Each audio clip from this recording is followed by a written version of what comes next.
Hello everybody, welcome to Everest Coaching Institute. Today we will discuss class 7 science chapter is weather, climate and adaptations to climate. बेटा इस chapter की already मैं एक video upload कर चुकी हूँ जिसमें मैं आपको वेदर के बारे में डिस्कस कर रही हूँ। उसमें मैंने आपको वेदर की दो कंडीशंस आपको एक मैंने टेम्परेचर डिस्कस किया है और टेम्परेचर के बाद में दूसरा मैंने डिस्कस किया है एटमॉस्फेरिक प्रेशर। दो एलिमेंट्स वेदर के डिस्कस किए हैं। आज हम आगे इस सीरीज़ को कंटिन्यू करेंगे। आगे हम देखेंगे क्या डिस्कस करना है। अगर आपको ये वीडियोस अच्छी लगती हैं तो लाइक करो, अपने फ्रेंड्स को साथ शेयर करो कि शेयरिंग से नॉलेज इंक्रीज़ होती है, बढ़ती है आपकी। और इस चैनल को सब्सक्राइब करो ताकि आपको लेटेस्ट अपडेट्स इस चैनल की मिलती रहे। तो चलो अब हम स्टार्ट करते हैं video. After discussing your two elements of weather, temperature and atmospheric pressure, now the third element comes is humidity. तीसरा एलिमेंट हमारा आता है ह्यूमिडिटी। ह्यूमिडिटी बेटा आपने घर में सुना होगा, आपके पेरेंट्स कहते हैं, नॉर्मली घर में बात करते हैं आज टेम्परेचर बहुत ह्यूमिड है, ह्यूमिडिटी बहुत ज़्यादा है, चिपचिपाहट सी महसूस होती है। जब आपको आप गर्मियों में ह्यूमिडिटी होती है तो आपकी स्वेट भी है वो भी अच्छे से इवेपोरेट नहीं होता, सूखता नहीं है, ड्राई अप नहीं होता, पर आपको चिपचिपाहट सी लगती है स्किन में। तो वो तब क्या कहते हैं, उससे तब क्या पता चलता है कि उतनी ज़्यादा ह्यूमिडिटी आपके एटमॉस्फेयर में है। तो ह्यूमिडिटी जो है वो बेसिकली आपको बताता है कि कितना अमाउंट मॉइस्चर का हवा में प्रेजेंट है। आपने छोटी क्लासेस में बेटा ये पढ़ा हुआ है कि air contains water vapour. 6th class में आपने पढ़ा है ना एयर की कॉम्पोजिशन में कि air contains water vapour. Air में वाटर वेपर भी होता है। तो वाटर वेपर का अगर वो ज़्यादा रेशियो बढ़ जाती है तो इट मीन्स टेम्परेचर आपका ह्यूमिड हो जाएगा, जिससे आपको चिपचिपाहट लगती है। ये और गर्मी है तो टेम्परेचर हॉट एंड ह्यूमिड हो जाता है। ये जहाँ ज़्यादातर ये कोस्टल एरियाज़ में तो ह्यूमिडिटी बहुत ज़्यादा होती है। और अगर प्लेन्स में भी अभी आप देखो रेनी मौसम, मानसून आ जाना है, जब मानसून के आने पे तो आपको कभी बहुत चिपचिपाहट सी लगती है, गर्मी भी होती है और टेम्परेचर में ह्यूमिडिटी भी, एटमॉस्फेयर में ह्यूमिडिटी भी ज़्यादा होती है। तो आपको होता है कि बारिश आने वाली है, अगर बारिश आएगी तो टेम्परेचर हमारा ठीक हो जाएगा। ठीक है। नॉर्मली जो ये ह्यूमिडिटी है ये परसेंटेज में कैलकुलेट की जाती है और इससे हमारे को पता चलता है इतने परसेंट हमारे एटमॉस्फेयर में ह्यूमिडिटी है तो बारिश आने के चांसेस कितने हैं। ठीक है। अब एक कौन सा डिवाइस है जिससे हम ह्यूमिडिटी को मेजर करेंगे, उस डिवाइस का नाम है हाइग्रोमीटर। ये बेटा आपको क्वेश्चन भी आ सकता है कि कौन से इंस्ट्रूमेंट से आप ह्यूमिडिटी मेजर करते हो, दैट इज़ योर हाइग्रोमीटर। जैसे हमने वो किया था कि टेम्परेचर जो है वो कौन कैलकुलेट करता है, वेदर किससे पता चलता है, कौन बताता है वेदर हमारे को मेट्रोलॉजिस्ट बताता है। ऐसे ही ये ह्यूमिडिटी को कौन मेजर करता है, कौन सा डिवाइस यूज़ होता है ह्यूमिडिटी मेजर करने के लिए, वो हमारा हाइग्रोमीटर आता है। ठीक है।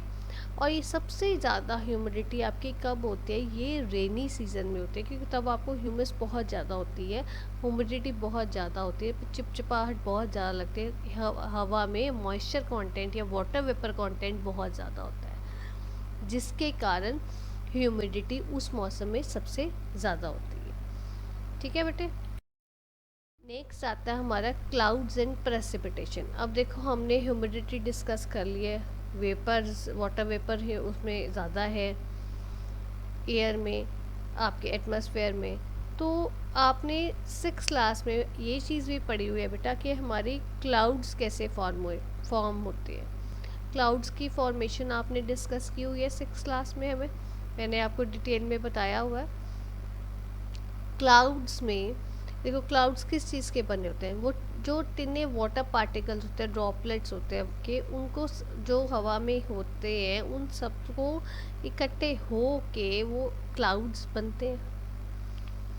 क्लाउड्स बनते हैं, फिर वो जब भारी हो जाते हैं, क्लाउड्स में वाटर वेपर्स बहुत ज़्यादा, वाटर ड्रॉपलेट्स बहुत ज़्यादा हो जाते हैं, तो वो क्लाउड्स बर्स्ट करते हैं और आपके पास वो प्रेसिपिटेशन की फॉर्म में आप रिसीव करते हो। It can be in the form of rain, it can be in the form of snow, rain हो सकती है, स्नो हो सकती है, हेल्स हो सकते हैं। आपने देखा ना, कभी कभी आप कहते हो कि बारिश हो रही है बहुत तेज़, या आप हिल स्टेशंस में चल जाओ, या हाई मतलब उधर श्रीनगर या मनाली साइड चल जाओ, वहाँ पे स्नोफॉल होती है। या प्लेन्स में आप देखो कभी आपके हेल स्टॉर्म्स भी होते हैं, जिसको आप बोलते हो गड़े बोलते हो या ओले बोलते हो, वो होते हैं। तो अब है कि नेक्स्ट चीज़ आती है कि जैसे हमने ह्यूमिडिटी को हमने परसेंटेज में कैलकुलेट करते हैं, काउंट करते हैं, ऐसे ही आप जो रेनफॉल को कैसे किस मतलब मैयर यूनिट से मैयर करते हो, उसको आप मिलीमीटर्स में मैयर करते हो। ठीक है। नॉर्मली इसका इंस्ट्रूमेंट जो यूज़ होता है वो रेन गॉज यूज़ होता है। इसके लिए आपका कौन सा इंस्ट्रूमेंट यूज़ होता है रेन मेजर करने के लिए? Rain gauge. और ह्यूमिडिटी के लिए हाइग्रोमीटर हमने डिस्कस किया था डिवाइस। और अब ये क्लाउड्स के लिए, रेन के लिए हमारा जो आता है वो आता है हमारा रेन गॉज। नाउ इसकी मैं आपको मतलब रेन गॉज होता है मेट्रोलॉजिस्ट के पास भी होता है, जिससे वो बड़े बड़े होते हैं, जिससे वो करते हैं मैयर कि कितनी रेन हुई है। आपको देखो, आप कभी न्यूज़पेपर में देखो या आप डिवाइसेस पे देखो या टीवी पे देखो, जहाँ मर्जी देखो, तो वहाँ पे वो बताते हैं इतनी मिलीमीटर रेनफॉल हुई है लास्ट 24 आवर्स में, और दिस ऐसे आपको मैयर कर। अब ये है कि आप कहोगे ये कैसे मैयर करते हैं, हाउ दिस इज़ मैयर्ड। सो इसकी मैं आपको एक बहुत छोटे से एग्जांपल देती हूँ। आप नॉर्मली देखो आपके घर में आपके पास एक टम्बलर होते हैं, टम्बलर में आप पानी वगैरह पीते हो, या कोई आपके पास स्पीकर होता है। नॉर्मली उसके ऊपर, कईयों के ऊपर आजकल तो इजीली अवेलेबल है, जिनके ऊपर मैयर्स लिखे होते हैं, इतने मिलीमीटर, इतने मिलीमीटर, इतने मिलीमीटर, ऐसे आपको आज आपके लिए बीकर्स होते हैं आपके पास, या टम्बलर्स घर में होते हैं, इजीली अवेलेबल होते हैं। तो जब रेन हो रही है आपके घर में, अगर आप उसको बाहर रेन में रख दो और उसको देखो थोड़ी देर बाद में कितना वो फिल हो गया, तो आपको पता चल जाएगा, मीन्स जितने टाइम में वो जितना फिल हुआ उतने मिलीमीटर आपकी रेन हुई है उस टाइम में। क्योंकि बारिश तो सारी जगह ही कांस्टेंट हो रही है ना, ये तो नहीं है कि आपके टम्बलर में ज़्यादा गिर रही है और बाकी जगह कम गिर रही है, वो तो इक्वल लेवल पे ही गिर रही है ना सारी जगह। सो ऐसे ही रेन गॉज डिवाइसेस होती हैं जिनसे आपके मेट्रोलॉजिस्ट मैयर करते हैं कि कितनी रेन हमारी हुई है। ठीक है बेटा।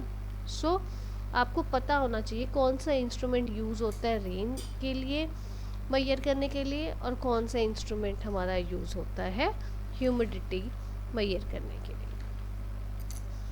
चलो अब आगे बात आती है विंड की। नाउ विंड क्या है? Wind basically it is defined as a movement of the air. आपकी हवा कैसी चल रही है उससे पता चलता है कि हमारी विंड की जो विंड है वो कैसी, वो मूवमेंट कैसी है, कहाँ से कहाँ को विंड हमारी घूम रही है, उसको हम कहते हैं विंड। ठीक है।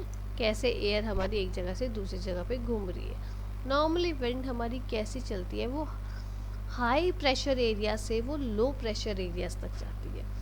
हाई प्रेशर एरिया से लोअर प्रेशर एरियाज पे विंड फ्लो करती है, ब्लो करती है। ठीक है।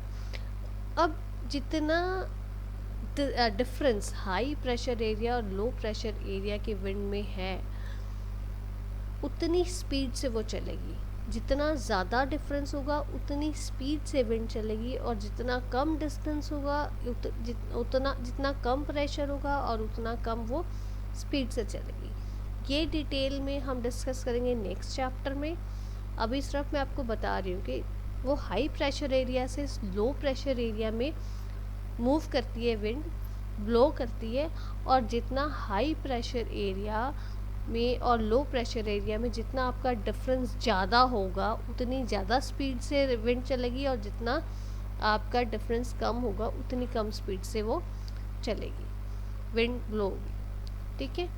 एंड कितनी तेज़ से, कितनी स्पीड से आपकी विंड फ्लो हो रही है, या कितनी स्लो आपकी विंड ब्लो हो रही है उसके हिसाब से पता चलेगा वेदर कैसा है।